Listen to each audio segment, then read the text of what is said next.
68. cilete tercüme tefsiri Kur'an'dan. Elhamdülillahi Rabbil alemin. Vessalatu vesselamu ala seyyidina seyyidil enbiyayı vel mursalin ve ala alihi ve sahbihi ecma'in. Bu lefte tefsir kelasımızın başında bir täze bir yazılınan tercüme-i Kur'an mı?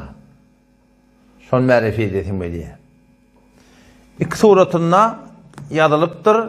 İnelekem bir cilt, bir de iki cilt. İkisinde tefsiri de adı desin. Yani ikisi ehl-i sünnetin ki biri Mevlana Mahmudul Hasan sahabe tefsiri Kabuli. İne şu tefsiri öyle Kabuli yazılı. İki form var menne. 6 cilt. Bunun tercümesini şundan alttırlar. Bu bir de Şahulillah Dehlevi rahmetullahi. Kadim Farsi bir tercüme vardır ortada. Evvelin var ehl-i sünnetten Kur'an'ı Farsi tercüme eden kim? Şahulillah Dehlevi rahmetullahi. Hindistan'ın ulemalarının. Her kim cüret etmeyiptir Kur'an Farsi tercüme etmeyene. Şun hata eden yerin bir ulukan hata olacak da. O zaman iki tane tefsir üstüne işleniptir. Kadim tercümenin üstüne inelekem bazı tercüman ve virayı yaşadılar. Yani tercüme-i muhabereyi yalak avudan suratında Ravan ve Gole Emruzi Farsi Tehrani yalağı çıkarttırlar biliyor musun? Ona benimle kavluğunu hemen bir cilt çıkarttırlar. Tefsir Kabili nes cilt? 6 cilt.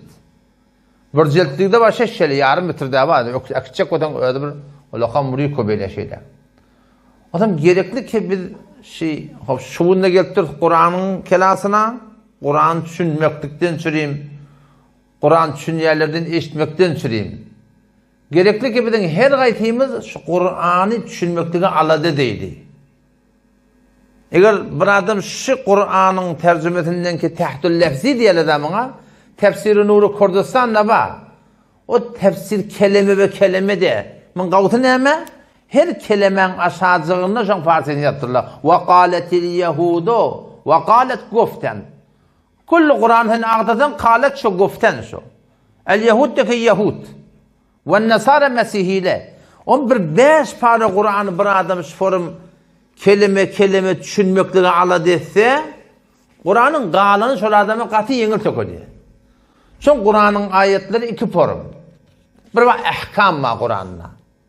Bir var nesihat, misal, oylanmaklığa, fikir etmekliğe, düşünmekliğe. Odan Kur'an'da başta ne yok? 500 tane ahkam ayet var diyorlar. Onun anında 6000 falan sayı diyorlar ya. Galalar ne mi? Galaları umum Müslümanı bir nesihat. Onun Sure-i Kamer'da Allah Tebarek ve Teala bir kefi evurlep 4 tarafta aydıptır. وَلَقَدْ يَسَّرْنَا الْقُرْآنَ لِلذِّكِرِ فَهَلْ مِنْ مُدَّكِرِ diye. وَلَقَدْ يَسَّرْنَا الْقُرْآنَ لِلذِّكِرِ Katten biz Kur'an'ı pende netiqattan şeyim antaat ettik. Ahkam yer antaat de Kur'an'ın. Mesail çıkarmamıza antaat de. Mesela netiqat yer var. Qarun'un gurrunu, Musa Aleyhisselam'ın gurrunu, Nemrud'un gurrunu, İbrahim Aleyhisselam'ın gurrunu, Tevhid'in gurrunu, sünnetin ehmiyetinin gurrunu, bir Allah'a sığınmakın gurrunu. Kur'an'na antaattan antaat şu. Adi Huday Teala burada da antaat deydi. Ne kadar antaat olmasa? Teala Huday Teala yöne antaat da demektir ahim o. Antaat ettik deyiptir. Yöne antaat ettik de demektir. Ve la kat deyiptir. Lam. Tekit yani %100 deydi. Kat da yine %100 tekit var. Ve la kad yessernel Kur'an'a lizzikr kat'en biz şu Kur'an'ı antaat ettik. Ne biçim? Lizzikr pende nesihattan süreyim diye. O zaman ne mi ya Rabbi Allah? Fehel min muddekir. Abrat alacak mı diye de. Netiqat alacak mı diye. O zaman şu daydan eğer şu Kur'an'ı edilse biri inelekem bir neşri ihsan Kurtdoğlu'nun sahabedeni ve bir de başa bıtada Feyz Mehmet Beluş diye. Beluş diyen ki ad famil Beluş'ta o da Khurasani ulemalardan biri. Ödnövünde katı bir yani zahmet çekiptir şunun üstüne. On başarsanız şu Kur'an'ı alın. O gerekli mi de Kur'an'ı özünü düşünüyor biliyor musun? Eğer 5 para bir adam yan kayıt yan zülemiye zahmet çekti.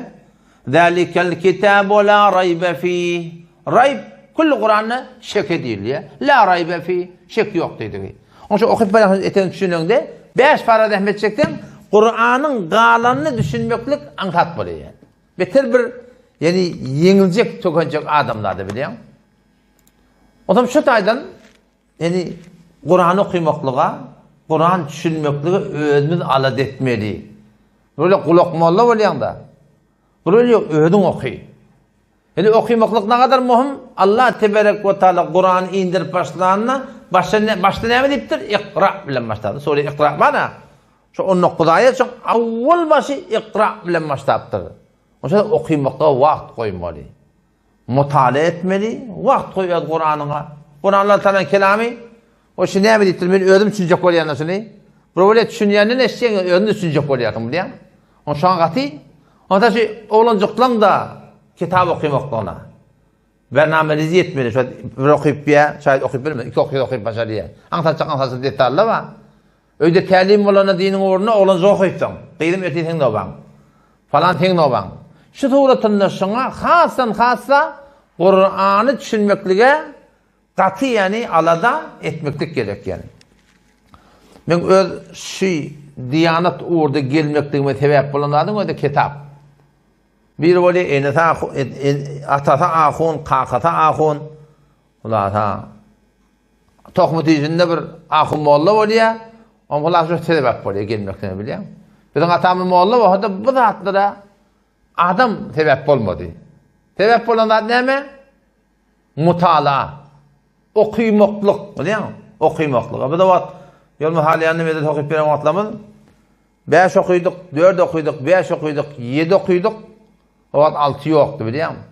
Kulun kitabı muhtap oldum diyorsun. Onun için da bizden ferraşımız var. Adi, yolmu haliyanı bir yıl yok benden.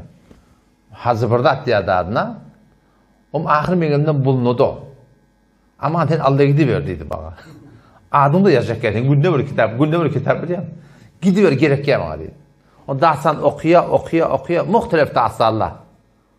Onca çeşitli dahsallar, ola soramol, jol verdin dahsallarını okuyorduk. 80 ruz der, doğru nedir 80 ruz, burada şu dahsalları. Sonra heva ettim, tarih okuymaklığa. Cengiz Han'ın kitabı, Teymurleng'in kitabı, Sinovhe, Pezeşke Firavun, on kitabı. Sonra meleş tarih kitapları okumaya heva ettim. Ondan sonra Allah Teala'nın ihsanına yüreğime düştü. Kur'an düşünelim demişti. Kur'an ne mi diyecekti? Şu var. Adam aydan diyor. Hudaytan tevfiki. Kur'an düşünelim. Kur'an okuyup başladım o zaman. Akkalan kitapxanasına adım yazırdım. O zaman Kur'an okuyup başladım. Kimin okuymalığı da bilemek o var. O zaman bulan okuyup başladım biliyor musun? O zaman şöyle tefsirini okuyup başladığımda 5 cildine baramda Hek o denanan haram yer halal yerinin üstüne ola halal etip koyattır yüreğim çekmez sonra yok olsun da bu dedim ben. Onu sonra okuymadım. Sonra bu Ustad Muteher'in bir neşe İslamiyetini okuyup başladım. Deyip barışımım ahir yani Allah Teala tevfik verip şu Kur'an düşünmektik bana yoş netip etti biliyor musun? Yani burada da anlardım böyle. Bir kitaplara baracak olanda rahatçak barardım. Şu Kur'an da o da düşünmekle baracak olayandan tefsir du, yüreğinden burada atılıyor ha. Kafir şeytan deyip, onu kırıp barardım biliyor musun? Atılgı var yüreğinde. Kara şu kafir sonra edecek ya adam biliyor musun? O da şu dedin şu Kur'an'ı düşünmekliğe biter alat etmeli. Mutala etmekliğe, dini uğurda düşünmekliğe beter alat etmeli. Yani bir nokta var, mutala edende, başka bir adam oluyor da. Düşünsün, duyğun, fikretsin, sen bunu park ettiyen. Adamla gülüp duranlardan zaten ağladın. Adamla ağlap duran zaten güldün. Şunu sen kitap okuyup durun sen diye. Bir fikirli adamla, düşünümlü adamla bile sen oturuşup durun. Başka form bir duygulu adam oluyor. Son yalak bolonuna haberdar olma tekebbür alamallah diyor. Şundan bir duyğu ettiyen de sen. Senin Kur'an düşünüp bayan, ulukan da adam. Şunu duyğu ettiyen, şuna tekebbür ten vücuduna gelecek oluyor. Şuna haberdar olmalı, tekebbür alamallah diyor. Qaplığın qayım saklamalı. Qappa 20 litre. Pelesi gözde. Bir ay gününe koysan tınkıllap ödü yarlıyor. Şodur ilim. Bir stri var, üstüne adam min kesbiye. Kullama basmacak ettirler yani. Onu da var du. Yani gaplığına gayim olmalı. Zerfiyetini ödün bilmeli. Sen kim? Ne form nezre. Yani şuna çok koyan o da Kur'an okuyup, Kur'an düşünecek olup sonra Kur'an hakkında nezer verip başlama. Yani sen bolsan bol hafızı Kur'an, bolsan bol ahun. Bolsan sen hem nimetten okuyup dursan. Ama Kur'an'ın hakkında mutala edende, dinin hakkında mutala edende fakat naqlı kabul etmene cadı var. Falan kitap şey deyiptir. Falan tefsir şey deyiptir. Ben size gördüm. Ya falan alim şey deyiptir. Özünden akıl yürütmeklik Kur'an'a bir adam özünden akıl yürütecek olsa ona 27 tane ilim gerek diye. Men ne yok. Bütün Türkmenistan'da hiç kimde yok. Bütün İran'da da hiç kim yok yani. Belli adamlar ümmette tefsir ettiler. Bil fakat şunu evet mesela yardım naqlı kabul etmekte gecadı var. Yani çok yani Kur'an için daha dedi Kur'an asla şey diye böyle de olsa amal ha. Peygamber Aleyhisselam ne diyor? Men fessel Kur'an'ı bir ra'yihi fakat kafir deyiptir. Her kim Kur'an öz ra'yini tefsir etse kafir deyiptir Huday. Yani on şu taydan şun hakkında da yani var ahim öl hatta hududun saklamalı. Sen kim men kim? Bir çarçuppa da adamda biliyor musun? Şu çarçuğun saklamalı. Mabada okuymaklığımız biz ne mi? Haktan yağdıramaz. Bu bir nokta. O zaman şol Kur'an'ın öyle hakkında sen şu bilen Türkmenistan'da böyle her hakkında Kur'an'ın hakkında delili var öldürün. Onda delili var, onda delili var. Onda yanı delili diye. Onda yanı delili diye. Kimin delilinin çıllığını bilecek ne bilmeliydik? Mezhebe varmalı. Hanefi mezhepte düzgün nezre şoňa varmalı. Dua etmeli hakka yetmeklige. İnki muhim zatçı. Yani hakka yetmeklige dua etmeli. Yallama hakkı ökede vardı. Hak sündüre vardı. Hazreti Hamza'nın hakkında desen ya da Hazreti Hamza radıyallahu anh Peygamber Aleyhisselam ağası da dedesinin bilece doğunu. Abdülmuttalib'in 10 oğulları var. En körpe var kim? Hazreti Abdullah. Peygamber Aleyhisselam'ın atası. Başta da falanca oğlu var. Ebu Leheb de biri. Ebu Talib de biri. Hazreti Hamza de biri. Hazreti Abbas da biri. Hazreti Kosam da biri. Falanca şu forum 10 oğullar var. Hazreti Hamza radıyallahu anh şu hak bilen batılın artık giri kalıptır ha. Ne yaparım? Bir Ebu Cehil Resulullah sallallahu aleyhi ve sellem birine geçip gediyeke bunun evinden çıkıp Peygamber Aleyhisselam katı seviye. Ağzından gelen ayeti diye Türkmen. Ağzından gelen Peygamber Aleyhisselam ediptir yani. O zaman Ebu Cehil anırdan geliyor Resulullah sallallahu aleyhi ve sellem ağzından gelen ayetiye. Nebi Aleyhisselam hiç satdimektir. O zaman şu tadı bir tane kenidi var. Abdullah bin Ceda'nın kenidi. O şeyde görüptü Peygamber'in fevlenli. Nebi Aleyhisselam hiç satdimedin ne? Görüptü. Onun sonundan geliyor ki Hamza tadaşıyor. Ay Ebu Amara diye. Hazreti Hamza lakabın yani. Kunyeti. Ne mi? O ağın oğluna Ebu Cehil şey dedi. Yaman sevdi. Peygamber katın zıttı. Şeylem hava, Hazreti Hamza'nın kafir vaatçı vardı. Ne mutlaka buna. Onun sonundan şeylem hava, onun atınımın çıkardan geliyormuş diyordu. Atınımın hemişe adatı, yoksa hareme gelirdi diye de. Mekke'nin haremi var, şotak gelirmiş. Onun şotak geldi diye Ebu Cehil orada, hol adamdan arasını otu. Onun yanka var ya, o tam öyle hal soruşmalar vardı o zamanında da. O tam sonunu Ebu Cehil vuracak ol. Onun için bir yerden barsına dopulmaktır da. Onun barsına gurrunu açıp ben bu şikayete gittim deyiptir. Bu tam da burada gelip bıtak bir attım oku deyiptir. Öve ağırdım artıya hazır. Bunimden burada gelip mığı da bir attım deyiptir diye de. Onun için ağrını çemali hakkında mı yankı ok yayı bilen Ebu Cehil'in sür defeni yaptır diye. Ok yay devulli diye. Hayt tutun 3-4 nefer Ebu Cehil'in defatından çıkıp ayağa koyup siz attım ben deyiptir Ebu Cehil. Hakkı var mı deyiptir. Yani doğrunun koluna kat sevdim mi deyiptir. Sonra Hazreti Hamza ne mi diye.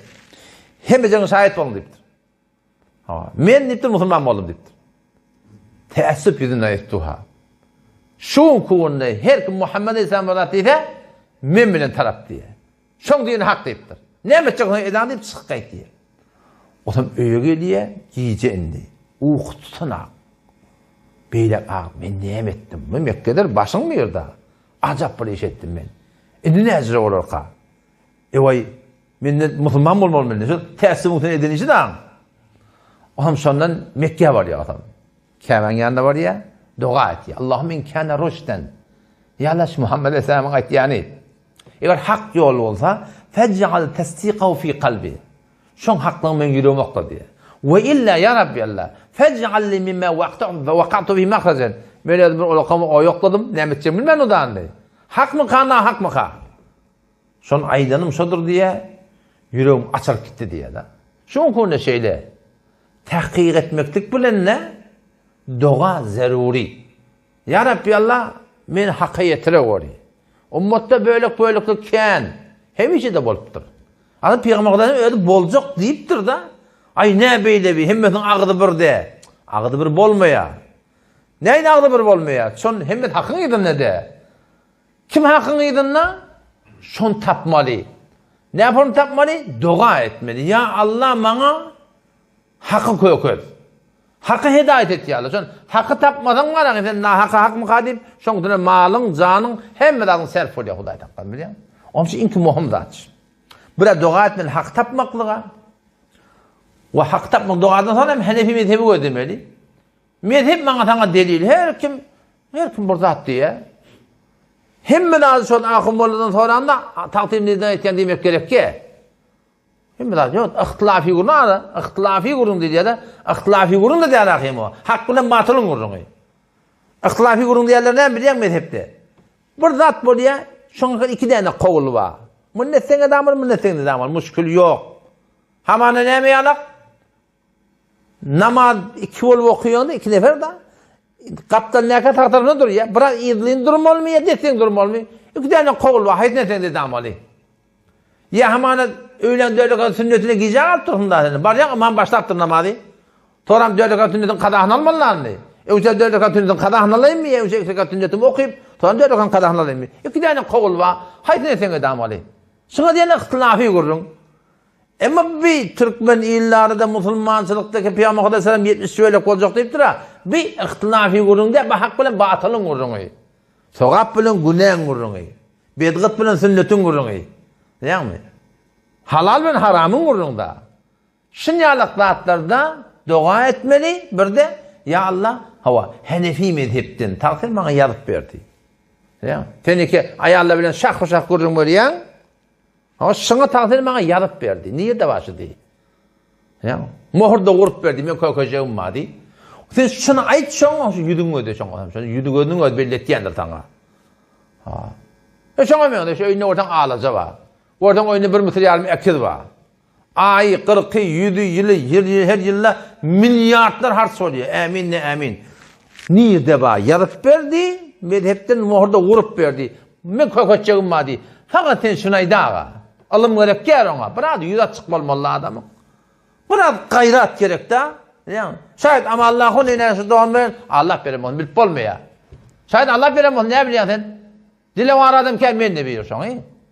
Şib beter muhim da. O da Hazreti Hamza radıyallahu anh ne bilin? Allahümme in kâne rüşten. Ya Rabbi Muhammed Aleyhisselam'a ayeten hak bolsa fec'al tesdiqahu fi kalbi. Şun haklığımın yüreğim okla diyor. Şib beter muhim da. O bir de mezhepten sonra mı? Bu tabi bizim bir inimiz var. O başa gayladı biliyor musun? O şu bedgata koşulşuya da ola. Oğlum ona ne edeceğim öyle baktı yani. İkimiz bir sıyırığında farklı bedgata koşulmalı mı ya koşulmalı değil mi? Oğlum ben ona dua et diyen de ona. Oğlum falanca dua et gitti biliyor musun? Oğlum sonra ne yaptın ineyim dedim. Ağam dua ettim ki diye. O ne mi çıktı yüreğim oğlum dedim. Yüreğimi çişen seninki doğru diye. Yani ya Allah mınki da kıyın diye baktım diye de. Hocam dua ettim diye Allah kiminki doğru yüreğime koşulmalılık doğru ya Rabbi Allah. Yani mınki da beter kıyın dedim diye de. Kıyınçılıksız olmaz akıyım şey değil mi? Kıyınçılıksız olmaz. Sen hakka duracak olan şu an falan karhanada hemen bir ayda 15 milyon veriyorlar. Ama o bir ne söylüyor? 35 veriyor. Yani işi kıyın yani. Sen ne yarayacak? Her kimde o da şuna gitti ya da. O da olsun kıyın. İki saat kâraya işler. 15 nerede 35 nerede? Fani dünya nerede? Baki dünya nerede? Kıyınçılıksız cenneti tatınıp olmaz yani. Şu bir beter kurun. Odam dua etmekti, haka etmekti ve bir de sabit kadam durmakta dua etmeli. Uzak yol abi. Bir günne, iki günne, üç günne ken uzak yol. Namazın o güne 5 vakit kurban oldum. Tehditçiliği de yok. Ağalıdan bilen turmalı. İşinde hep bir kayıtmalıydı. Anlattı da Allah Teala'nın adı Kur'an'da ve inneha lekebiretun. Şu namazın adı ulukhon da deyiptir. Biliyor musun? Huday Teala'nın adı yani kebiretun demektir. Lekebiretun deyiptir. Lam tekit getirir. Ulukhon mırda deyiptir. İlla alel haşi'in meğer Huday'dan korkuyanlara diye biliyor musun? Onu biraz dua etmeli. Hak tapmakla burada sabit kadam durmaklık. Udak yol biliyor musun? Peygamber'den hadisi diye.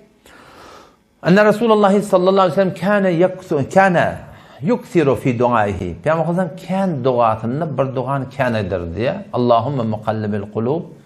Ey Allah'ı ki yürekleri uğrayarsın. Sebbit kalbi ala dinik. Yallah men kalbimi ödediğine sabit kadam takka deyip. Peygamber şu duan kâne dermiştik. O zaman şimdi kultu ya Resulallah. Sahabeden bir soruya. Ya Resulallah diye. Eve innel kulube letetekallabu. Yürekte ütüyemiyor. Yürekte uğurlayam deyiptir da. Mesela Havva deyip diye. Nebi Aleyhisselam Havva. Naam ma min halqillahi min bani Adem min beşerin. Adamlardan oğlanı olur dedi Peygamber Aleyhisselam. Meğer şon kalbi deyiptir. Beyni usbi'i min esabi'illah. Allah Teala'nın iki bir misal parmağının arasında deyiptir. Fe inşaallah azze ve celle ekamu. Huday itlete şu yüreği sabit kadam taklar deyin de diye. Ve inşa zâgahu diye bir Huday şu yüreği şardır diye. Fenes'alullah Rabbena, Rabbim Allah'tan dileyet diye Peygamberimiz Allah yuziga kulubana ba'di hadana. Hidayet edenden sonra Huday bir diye yüreklerini kıyışartmadın. Ve nes'aluha yehab. Bir de Huday'tan dileyet yehab lana bir de bağışladın rahmetinden şol bağışlayacak diye. Şuna da dua etmeklik gerek. Son Sure-i Saf 5. ayetinde Allah Teala ne mi diye? فَلَمَّا زَاغُوا أَزَاغَ اللّٰهُ قُلُوبَهُمْ وَاللّٰهُ لَا يَهْدِي الْقَوْمَ الْفَاسِقِينَ. Yürek kaçan kıyışar ya. Huday Teala haçan yüreği kıyışar diye hidayet tabanından doğram. Peygamber görüttürle. Musa Aleyhisselam'ın görüntü. Musa Peygamber'in kavmunun hakkında ne mi diye Huday Teala? فَلَمَّا زَاغُوا olvatiki amallarını kıyışarttılar diye. Şeriatı bilip durup etmeyecektirler yani. Ezâgallahu kulûbehum. Allah olan yüreklerini kıyışarttı diye biliyor musun? Bilip durup etmezlik çizir yaman da yani. Bilip durup etmezlik beter yaman da. Ama sen Sure-i Fatiha, Elhamdülillah, Sure-i Elhamdülillah. Elhamdülillah 3 cemaate dua var. En'amte aleyhim ya Allah bin namut veren adamlardan aylandırma var.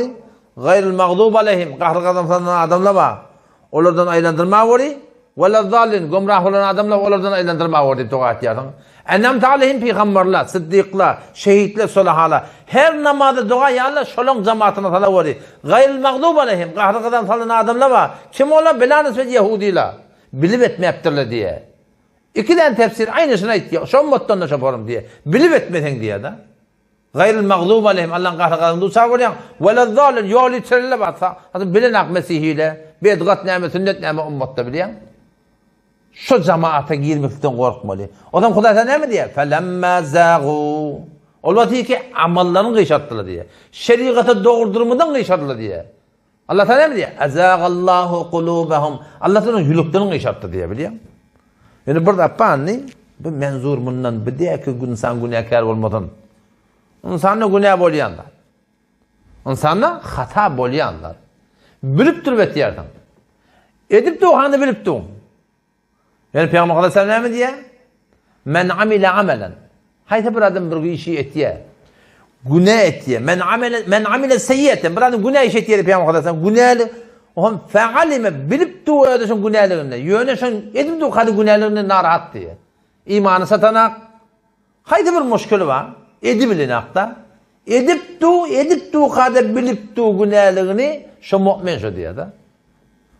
Allah Teala'dan rahmetı beter giyin. Günah edip bilmeyene sehab ola günahlarını bilenak. Bilip etiye günahlarını bilip etiye. Edip de o kadar bilip de o günahlarını öyle sonra narahat.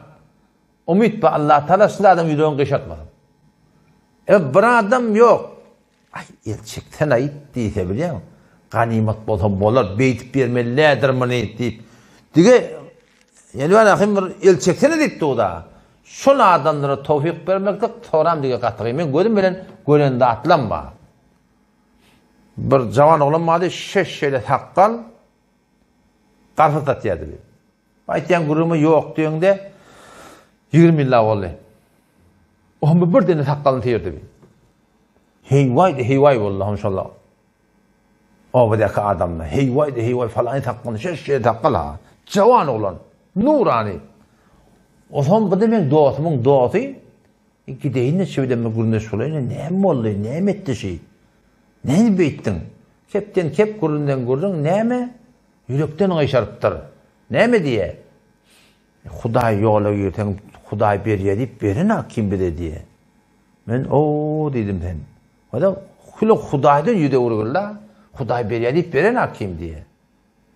Yürekten ayşarıptır da biliyor musun? Yani bir daha da günne bilip etmedi. Hakkı yürekten ayşarıptır da.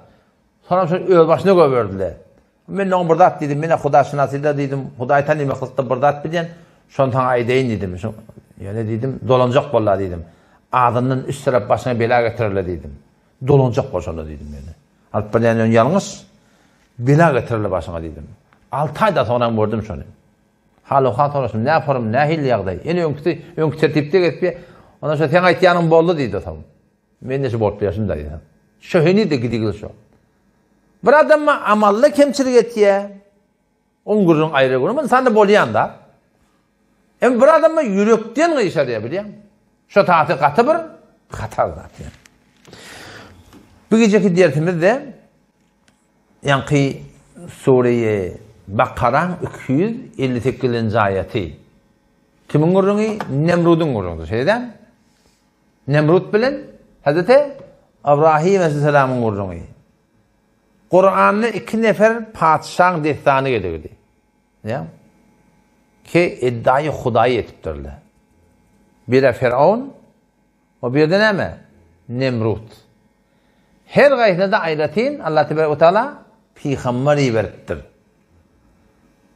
O zaman zamanında da bizim aramızda da şuurun beter kâneligli biliyor musun? Mulhitle var, beter kâneligli. Yani kadim mulhitle bilen bu zamanın mulhitlerinin bir has farkı var.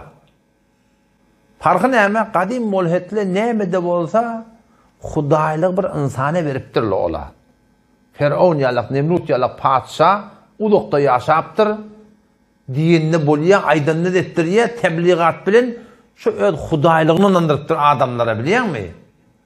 Ol geçenki zamanın mulhitleri umumi sorusu ne mi de olsa birinin Hudaylığını kabul ettirler yani. Kabul etmedi de bazen umumi şeyle yani. Bu zamanın mulhitleri ne yaparım? Halığı kabul eden akla. Yaradan yok diyorlar da. Ne yaparım? Ot diye. Onun için şöyle adamda akıl var. Akıl, yarta akıllı adam da bolsa, sen şuna hayta burada da köykede ağa.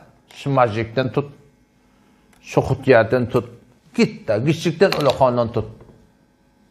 Ganimet akıllı adama deyden, şi, hot bu hot dörödü, hot bu hot bolu deyden, hiç kabul etmiyor. Şi, ödünden burada boluptur deyip aytsan, hiç kabul etmiyor. Akılsın kabul etmeye da, bolcak da devdip tu. Hetmin bir becerim madır diye da. Hetmin bir yaradan madır diye. Önde bir denanan biri iyi girip oturan, yaşıl denana, iyi girip oturan. Om geçip bariyallan biri yankı denanadan Huday ne yaparım tanıdım deyiptir da ama.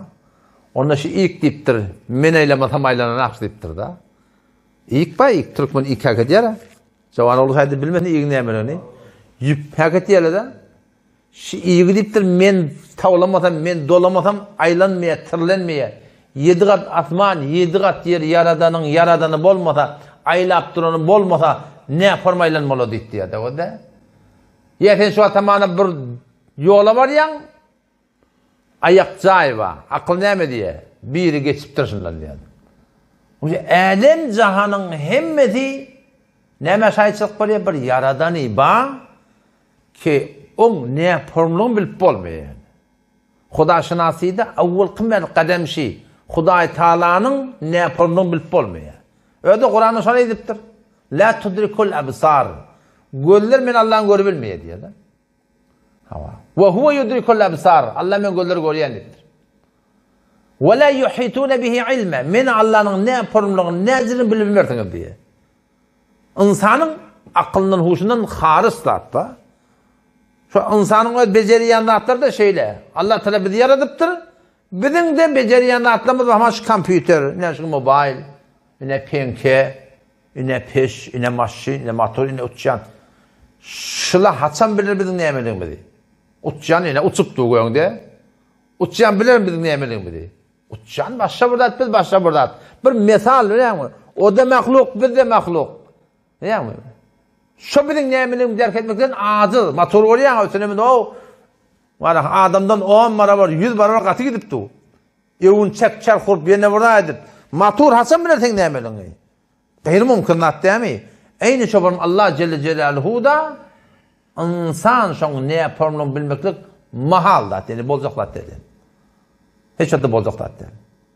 Allame Semerkandi rahmetullahi hakkında bir detay getiriyor kitapta. Geçenki asırların detayları bir.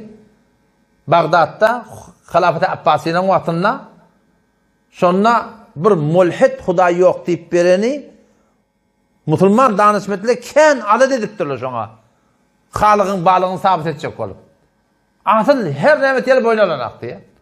Ahir padişah tiple zina padişah Allame Semerkandi rahmetullahi aleyhi geliye şu burada dedi damataşın deyiptir. Şeyle ama gidin haber verin evinden diye adam. Bir falan fersah kalanda gittiler haber verirler. Cenab-ı Mevlana şeyle spor bir başına bela düşüyor bir dide düşme bir bela var şunu düşündürüp bolman ya. Ne mi diye şey diye. Ne mi diye halığa anananak. Yaradana ananmaya şeyle ama ona vakt belli de falan vakt ben ikinin arrak barar diye da. Meclisi kurun diye ikinin gelecek diye seninle gel. Padişah da bolsun hem de vazir da bolsun bolya. Vakt karar et yerler. Ama mulhidi de çağır yerler hem adamla işitdi. Kim gelecek? Allame Semerkandi rahmetullahi aleyhi gelecek. Şöyle mi hava ikinin bolya namaz okuyuyor gelin akyan. Gelmelerde gelin ak. Giyeceği galiye akşama kolay geliyor abi. Otam özü anırdan düzüptür ha gurcunu. Men baramda ne giyeceği galın diye aydarsan deyip. Men giyeceğin ak barar deyip. Onun sonundan geriye açarak oturuyalı da et ya ne giyeceği galın falan ettim. Emine yanlış yolla geliyken der ya orada dünyanın üstünde yağda olup bir neyse hurmayık geliyordum. Hevat edip onun için şenliği bir gen zat gördüm diye de gelişin diye. Hurmanı yiyip de şenliğini deryan kenarına oklak gördüm. Bu da alakanım göğe gördü deyiptir. O lokon nakıl oldu deyiptir ne yaştığını. Sonra da güppülle akına nakılı yıkıldı. Bölük bollular takta olup birbirine seplenip alağın taymıl olup ho derya girip gitti. Men angalık kaldım şon gödep deyiptir. O mulhid otadan pınk gülmeyen deyiptir. Alım diye anılsın deyiptir. Diğeri kimi deyiptir. Akıl doğru değil mi deyiptir. Hurman şeyini öde göğe görüp, öde ul olup, öde takta olup, öde taymıl olup ne bolcak zat mı deyiptir. Adam sonunda deyiptir da men diyelim sen diye deyiptir da. Sen bir hurman şeyinin şeyle bolmaktan anlanak. 7 kat asman 7 kat yer ne yaparım halıksız bolmalı deyiptir biliyor musun? Sonuna dolanı diye. 30 ya 31. ayet şu açık kafirle var da anne mulhidle şu ilim pişreft edip ilmi taiden tahkik edip şu elin cahan bir yerden başlaptır diye da. Nereden başlaptır? Avvalsın hem de bir mistik diye şola. Almayt diye şu var. O bördeni göçüptür diye şey. Göçüp şuporun milyar ta kahkeşan o setara o seyyara o şula volttur diye da. Şu göçelliğin boyuna Allah. Gel görse Kur'an'ı Huday Teala'nın ayet koyuptur. 30-31. ayet Sure-i Enbiya'nın barda okuyun. Evelem yerellezine keferu aya kafirler görmeyerler mi? Ennes semavati vel arda kâneta ratqa bişek asmallar yer kâneta ratqa yapışıgılı diye. Fefeteknâhuma biz yardık diye de. Şu yarını Allah diyorlar da. Kur'an şu ayet koyuptur. Ne o da Huday Teala'nın akıllın göğündeliği ne yaparım? Burada göçünde dargıya da bu göçünde abat buldu. Ya Huday Teala'nın her bir yaradanı akıllın göğünde da. Şu tarzda şöyle başta da başlanana Göçüptür diye de hop. Sen şu yerin yüzüne bir da tap ki göçenden sonra avat bolsun.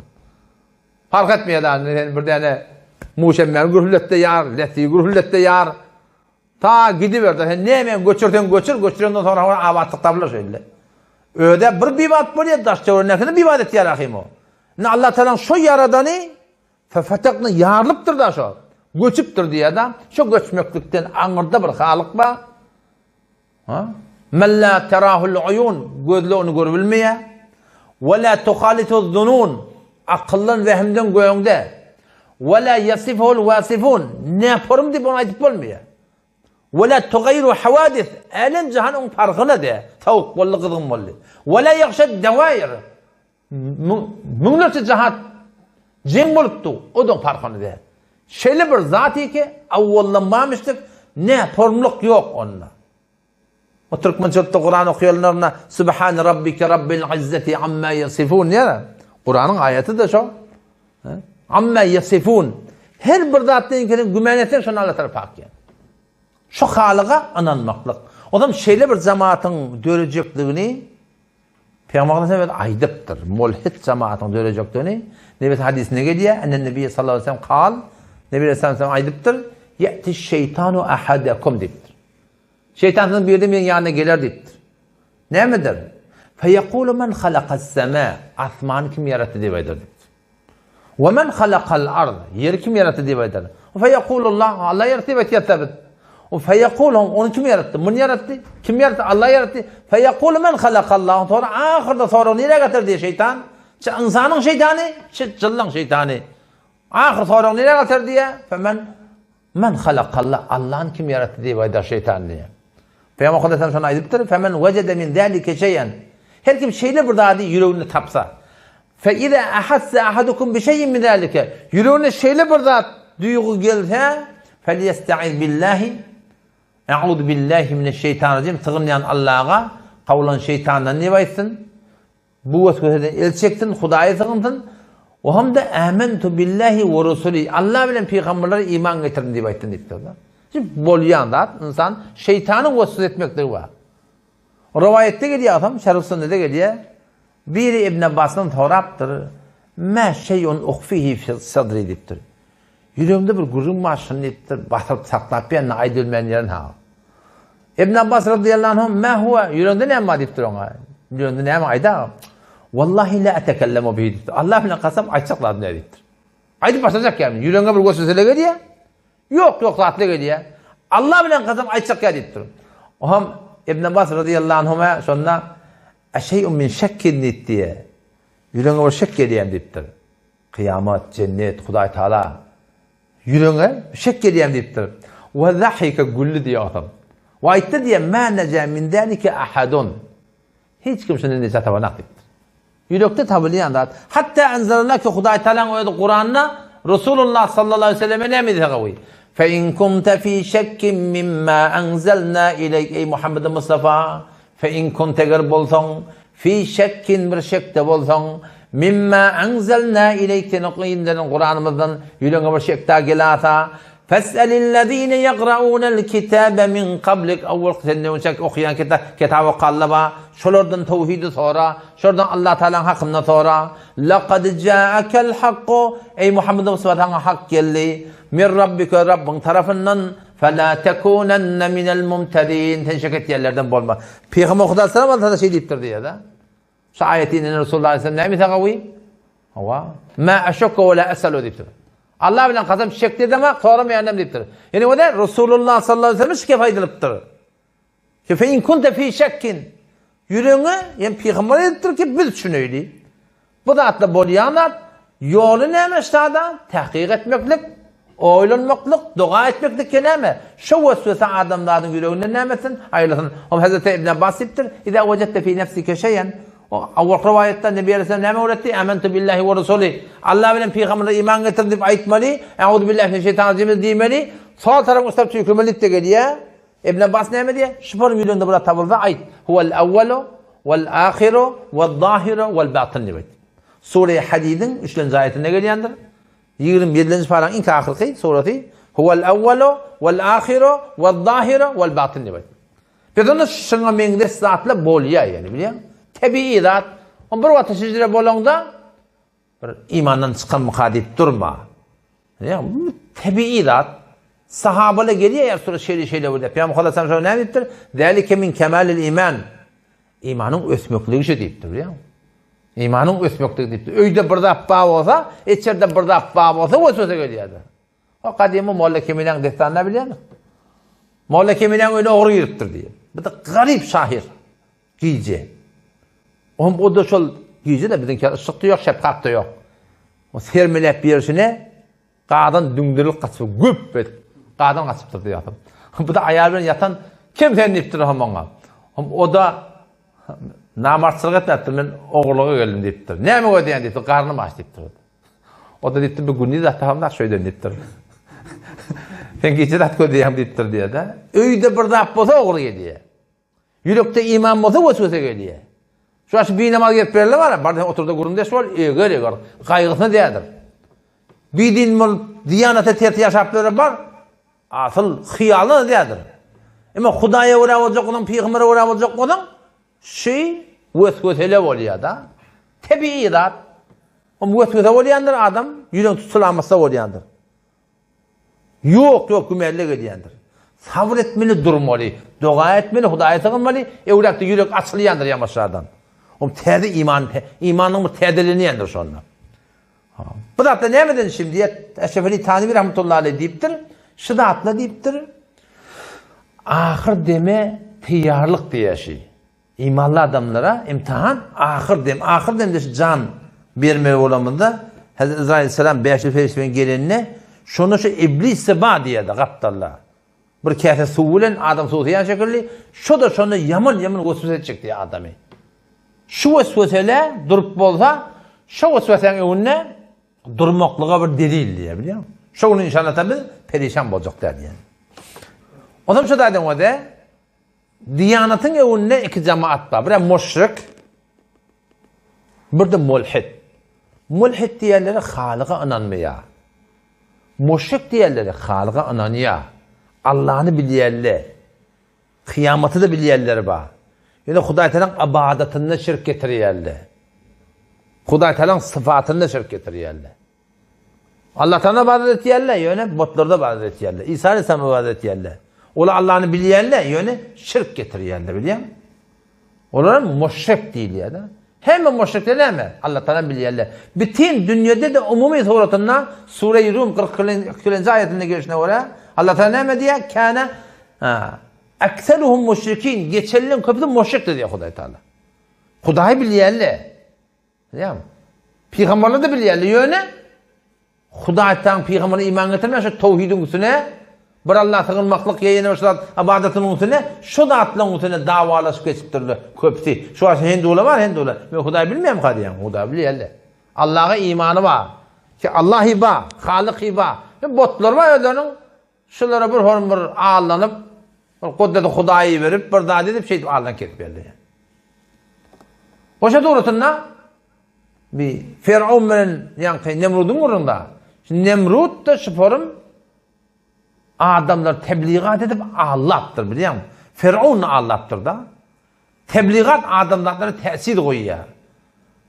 Firavun'un hakkında geliyor. Begadli tebliğat etti diye. Ve nâde Firavun fi kavmi.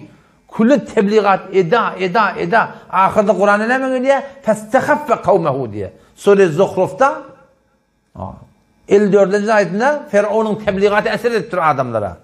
Şu anda kadar tebliğatlıyken mulhidlerin tarafından. Şu tebliğatla adamların aklını oylandırıyor. Aklını bul oylandırıyor. Festehaffe kavmehu diye. Kavmin samsık etti diye de. Fe'ata'uhu onu diyen etli diye. Şu mulhidlerin ne kadar tebliğatlar var biliyor musun? Ortadan var adamlar anısı maymun mistik belirli de var. Halbuki şu adam için bir tane maymunun adam olan için görün akıyor. Eğer maymun adam olayan olsa, hop Peygamberden berik lağal bir tane maymun adam olmalı kim? Ya İsa Aleyhisselam'dan bir tane maymun adam olmalı kim biliyor musun? O arada bir tane cök devecektir şu hakkında biliyor musun? Falan adam olup otuyorlar. O bir ağrım veriyor ha, birden ağrım maymun deyip. O kaptan ne kadar albümün çıkardı kardeş yine birden 7-8 akılları var. Bizim ağrımda insan, kakalamında insan sen ağrım maymun olsa olsun. Bir işimiz yok deyiptir diye de. Bir de insandan deyiptir. Sen maymundan bolsaň ola dipdir diye da. Ene o şu kebin akılsızlıklığı akla debildi. Şu ara çelin bir adam görtdüm ki maymun keplesin. Mami. Yok. Yani berden bir gurun da. Heyvanlarda da bir tekamül var da. Bir ilmi taydan Hudaýda şol bir arttırmaklık var bilýärmi? Emma ol hiç wagtda beýle diýär ki başga bir dap bolup çykdym bilýärmi? Şo turatynda müşrikle şeýle mulhidle şoforum kullu bitin Qur'anna Sure-i Dehr var, Dehr. Dehr tebigatda. Ola näme diýerler? Bir de şu tebigat öldürýär diýerler. Tebigat öldürýär. Şu aýet okuýan derinde göreyli. Sure-i Câthiye'de gelýär. Wa qalu aýtdylar şu mulhidle. Huda yok deyip verirler. Wa qalu aýtdylar ma hiye illa hayatuna dunya. Zindigiye dünya değersiz zindigi, meğer zindigiye dünya diyorlar. Dünyanın yaşayışı var. Kıyamet yok. Nemutu ve nahya üliyat diriliyat. Kim öldürüp diriltiye? Ve ma yuhlikuna illa dehr. Bir tebigat öldürüyor diyorlar da. Dehri diyorlar ha. Halıkı yok. Gece gündür geldi da qarriyat ahir üliyat diye. Ve ma lehum bizalike min ilmin. Olonşun hakkında, iddiaların hakkında alımlar yok. İnhum illa yadunnun. Neger onlar güman etýärler. Hop Allah Taala inçeme Kur'an'a delil getiripdir da. Deliller var. Ki anız aklyny oýlandyrsaň Allah Taala'nın haklygy, tawhidin haklygy belli bolýar. Emma ola jedelin gurungy. Ve izâ tutla aleyhim âyâtuna beyinat herwati köşelere okuyulýar. Vazih deliller. Ma kana hujjatuhum. Olan deliller näme? Sen o da insan biraz oýlan. Sen nämeden yaradyldyň? Fel yanzuril insanu mimma khuliq. İnsan gözü sen nämeden yaradyldy? Khuliqa mimma indafiq. Ol yaradyldy şol böküp çykýan suwdan. Nereden çykýar? Yahruju min beynis sulbi wat taraib. Ol tu çykýar erki adamyň biliniň arasyndan, zenanan gursagynyň arasyndan. Yarap ýala näme diýjek bolýardyň? Jinsi gatnaşyga Hudaý Taala Qur'anda getiripdir. İnnehu bişek şol zat adını getiren adı yok. İnnehu şu Allah Taala ala rac'ihi la qadir. İnsan öwlep diretmeklige yüzde qadirdir. Öyle nälekem bir damja su da yokmuştuk. Şu bir damja sudan şu forum yaradan Halık öwlep diretmekde şoňa näme işi var? Ve izâ tutla aleyhim âyâtuna beyinat. Her wagty olara aşkarlar deliller okuýulýar. Olan näme delili var? Ma kana hujjatuhum yok olan delilleri illa meger aýtýarlar an qalu tu bi abaina öwlep dirilmeklik bawasa ötellüňe çelimi diriltip aýtýarlar diýip. In kuntum sadiqin aýtýansym hawa kıyamet bar diýen hawa şolaň aýtýan keplerde o delil okuýulýar o da yaradan şaha giýen getirip duran günnüri getirip duran yedi gat asman ýerde saklap duran hem de şoňalda Eveleyse'llezî halaqas-semâvâti vel-ard. Ayaşıl zâliki asmanlar yer yarattır. Ve lem ya'ye bi halqihinne. Şi yaratmaklıkta yadamaptır. Bi qadirin ala en yuhyiyel mevta. Ayaşı Allah qadirden ölür diretmektir. Şoňa näme işi var? Aşkar delille vaka jedel onu. Ötellüňe çellemi diret aýtýansym bolsa. Ben delil otdum. Hudaý diret çok näme? Oňa da işi yok kimin bilýär. Onşa taýdan açyk bolýanym. Adamlar Hudaý Taala tanimaklyga bir akıl beripdir heýwanyň ilafa. Şu heýwany görýär. Heýwany eşdiýär. Heýwany lemsetýär. Heýwany isgaýar. Ya. Bizde de şu da baýma insany akyllan goýaňda başta 5 hessen goýaňda akıl beripdir. Akıl oýlanýar. Oýlanýar Hudaý Taala. Afala ta'qilun. Bir adam buna şu kompüter becerir. Başardan sonra irat tapa diyer mi? Tafdil başarmar. Şon her insan burada becerin irat başarır. Ama Sure-i Mulk tebarek Allah Teala ne diyor? Ferci'il basara. Hal tara min futur? Güdde diptir da. Allah'tan yaradığını kimçilik görüyen mi diyor? Son merci'il basara keratin öwrlep gödde diyor da. Yan kalibu ileykel basar. Ve huve hazir. Gödün yağda ve uğurlar. Men Allah'ın yaradığına hiçbir kimçilik tapmarsın diptir biliyor musun? Ama adamlar akılını oýlandyrıp, şol Halyga ananyp, Halygyň tawhidine ananyp, şo yaradanyň uğruna bolmaly. Qur'an'da aýa bar, bana Hudaýyň näme irat bar? Amerika şo bada. Amerika badanda irat gelýärmi? Allah Teala Qur'an'da "Ve ma da aleyhim lew amanu billahi vel yevmil ahir" etdir. Hudaý bilen kıyametin anda näme dere çekýän diýär da? Ne mi derler ba? Allahi bahu ne mi derler ba? Şunta ne ağram veriyerler? Şun ştada kulgurnak bağmıştık kadim zamanla. Çok kulgurnakın şu tertip ütkögül la. Vakti bir adam kıyamet yok deydi ki azat yaşayacak oluyor da. O şu fikri ken ağram veriyerler ki adamları kulluğa alıyarlar. Kırnaklığa alıyarlar. Ne yaparım diye kıyamata yok diye azat yaşamalı diye. O zaman arak şarap rahat. Oyun çıkarma dans pans rahat. Zina fehşa rahat. Nama dehret zat yok. Kulü camiani fesad alıyor. Orada oturan yerine muhtelif idele veren insanların zühnine kulları şeydir doğruyarlar biliyor. Şöyle tenşeler camiamına göre diye karşıyım var ya. Kulluk şu bilen kulluk alıptırlar. Kırnaklık alıptırlar biliyor. Şimdi sözüm kıtkıldayın. Hayvanın artıkmaz bize hayvanın şu an eşitmeklik bizden güçlü nagat hayvanlan. Nagat hayvanın görmeklik bizden güçlü. 5 hissen maşallah tabi de akıl veriptir.